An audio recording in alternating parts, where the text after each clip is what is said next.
大家好，天堂紀念版過去這周可以說是非常的熱鬧，不只是攻城戰跟吃瓜看戲，還有台服創下首推活水雙龍的創舉。我們最優先來看看台服創下首推雙龍的創舉之後，官方進行了什麼操作。就在水蛇伺服器的玩家達成了這種近乎不可能的任務後啊，官方在隔天的中午，就是7月12號台灣時間的中午12點半，進行了一次不關機的維護。這個維護項目呢，是修正非正常 NPC 設定。就在這個更新之後啊，水蛇伺服器推倒雙龍的團隊馬上再次去嘗試挑戰火龍，但是卻出現令人震驚的結果，就是這個火龍開掛了。這隻火龍似乎已經不怕任何的魔法傷害，可以說是完全抵抗的情況。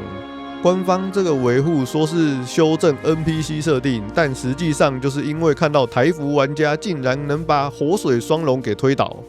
韓服都還沒有達成，肯定是面子上面掛不住，於是直接調整設定，將龍變成近乎無敵的存在。真的是台韓服兩樣情，同樣是達成創舉里程碑，結果兩邊待遇完全不一樣。之前韓服首位達成52級普天同慶，遊戲內放雕像給 buff， 推播送獎勵慶祝，就算他是代練上來的，官方也坐視不管，還為他進行了特別訪談。結果台服達成首推雙龍的創舉，官方沒有任何的慶祝活動，而是隔天直接把這個首推雙龍創舉當成是個 bug 處理掉了。這種極度的反差到底是怎麼樣的操作呢？其實大家也沒有反對將龍的強度調整，但你可以明講，不用維護的時候寫個不相關的理由，然後再偷偷的調整。接着就是攻城戰的部分，首先是天神伺服器，基本上就是文老爹帶領的文盟統一整個伺服器。在這種沒有敵對勢力足夠抗衡的伺服器裡啊，攻城戰都會是非常枯燥乏味的。像是上周大家都知道，天神伺服器進行了一場破壞之王攻城戰，倚天屠龍記之金瓶梅。不過這周天神伺服器完全不一樣了，他們自己進行了一場攻城模擬戰。這場模擬戰呢，對肯特城進行了一次高強度的壓力測試。由於攻城方的攻勢實在太過猛烈，攻城方可以說是以秋風掃落葉之勢，直接推掉肯特城的右城門。不過因為這終究是一場聯盟內部的模擬戰，目的是為了測試能夠衝到守護塔的時間，所以在打到守護塔前呢，確認戰術目標達成之後，大家也就非常的有默契的停守，沒有真正的去改變城堡的歸屬。就在之後，大家又回到熟悉的崗位，繼續罰站，繼續守城。然後文老爹也是繼續他的衝莊之路。接着到了勝利伺服器呢，主要的戰火可以說是完全集中在肯特城，雙方投入的兵力也是非常的可觀。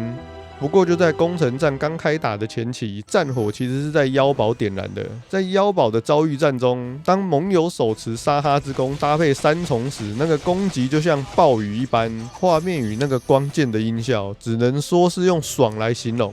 在沙哈之弓的傷害下，對手根本扛不住，基本上只要盟友一出手，對手就是直接躺在地上的狀態。就在妖堡的戰事打到一半，对手眼看妖堡難以突破，果斷進行戰略轉移，他們直接轉向肯特城，發動排山倒海的進攻。面對這一波毫無保留的衝鋒，肯特城的防線一時間也顯得有些吃力，防線甚至出現了崩潰的情況。在对手強大的攻勢下，肯特城不幸被南聯的大部隊給摸走了。城堡被摸走不要緊，真正考驗兩邊攻城戰術與心態才正式開始。因為官方在7月8號所做的更新啊，只要城堡的城主一換人，城堡的城門就會立刻修復，並且自動關閉。因為這個新機制的上線啊，整場雙方攻城戰大多的時間都在城門口進行混戰，雙方不管是在左城門還是右城門，都在與對方進行量子糾纏。對手其實非常的強勁，他們的防守也做得可以說是可圈可點，確實給攻城方極大的壓力。但攻城戰打的就是資源戰與消耗戰，再強大的防守也經不起一波又一波的攻勢消磨。就在我們好不容易把攻勢集中肯特的右城門，眼看着就要被我們徹底打進去，對手也就在這個時候，其他的聯盟王直接把自己的王冠重新摸掉，主動更換城主，這導致原本快被我們攻破的城門，在一瞬間又自動修復完好。簡單說就是攻城戰要再重新集結，重新打一遍，後續也是在肯特的城門口繼續糾纏一段時間。不過呢，秦朝與銀盟硬是頂着對手的壓力，終於再次把城門敲破，進攻到守護塔附近。也就在守護塔附近纏鬥一段時間，對手漸漸扛不住秦朝與銀盟的攻勢，在精準的指揮下，順利的再次將城堡摸了下來。這個時候呢，距離攻城戰結束的時間剩不到10分鐘，對手眼看城堡失守，也是徹底的變身成瘋狗模式。在最後不到5分鐘的時間，對手動員最大的兵力，發動自殺式的總攻擊，雙方可以說是打得驚心動魄。然後呢，就在最後攻城戰的最後1分鐘，所有的騎士可以說是放棄所有輸出了，直接用肉身把守護塔圍起來，然後瘋狂喝水。形成一堵不透風的人牆，撐到攻城戰時間結束。本周攻城戰，秦朝成功佔領了肯特與楓木2座城堡。整場戰役雙方互有拉扯，打得有來有回，但非常的遺憾，對手沒能笑到最後。最後就是吃瓜看戲的部分。火神伺服器就在昨天攻城戰結束之後啊，我耳邊仿佛聽到澤霸的呼喊，但因為我那時候也是忙着吃網嘛，所以直到今天早上才去補 VOD。結果原來是火神伺服器出現一個疑似可能仿佛是有城主將稅收 A 走，並且挑撥離間的事情。簡單來說呢，就是澤霸他們聯盟啊，有一位王族之前被聯盟掃地出門，聯盟中的幹部啊出來解釋踢掉的原因，有2點。第一點就是 A 走城堡的稅收，第二點呢是在聯盟內部搞惡意分化、帶風向。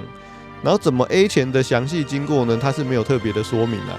反正就是聯盟負責管理資金的人發現資金有問題，經過查核之後呢，可能跟這位王族有關係，就找了這位王族進行對峙。這位王族在對峙的時候，並沒有直接承認 A 稅金，但是他找了一些人借錢補稅金。管理資金的人也發現這位王族其實有在說謊。然後這個 A 稅金的王族也有跟其他的盟友進行借錢的動作。